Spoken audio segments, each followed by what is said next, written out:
Dispensation spéciale pour les chélats et leurs familles. En de rares occasions, la Grande Fraternité Blanche a la faculté d'obtenir une dispensation spéciale pour ses disciples les plus dévoués. Ce fut le cas lors de l'Assemblée du Téton Royal en décembre 1953.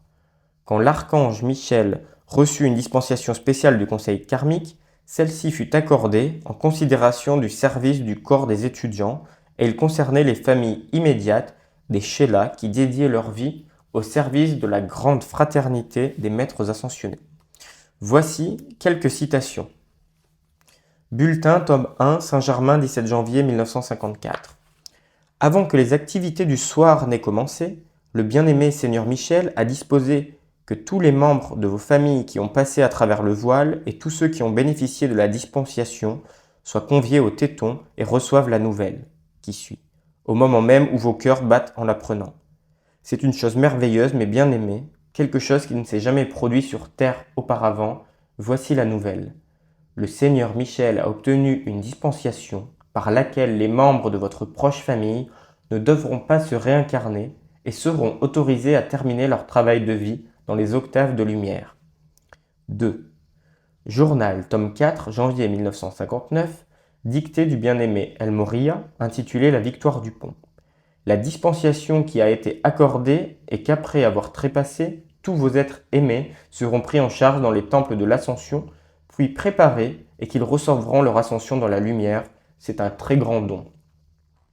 3. Journal, tome 4, mars 1960, dictée du bien-aimé Séraphis B.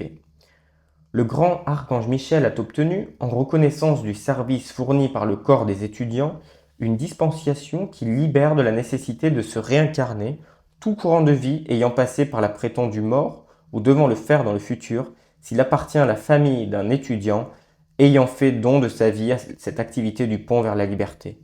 Nous savons quelle gratitude s'est élevée de vos cœurs. Vous n'avez pas idée, au moins dans le détail, de tous les efforts, pensées et sentiments qui, au niveau intérieur, ont été investis dans la préparation de ces individus afin qu'ils complètent leurs propres évolutions.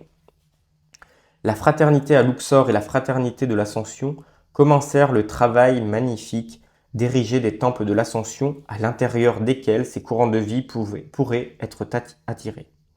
Ils sont admirables, ces temples tout blancs et d'une lumière resplendissante. Les portes ont parfois quelques 12 à 15 mètres de hauteur. Les veilleurs silencieux des sphères intérieures se rassemblent et, vêtus de blanc, tous ceux qui sont venus en raison de cette dispensation sont enrôlés dans une instruction active et consciente de l'usage du feu sacré.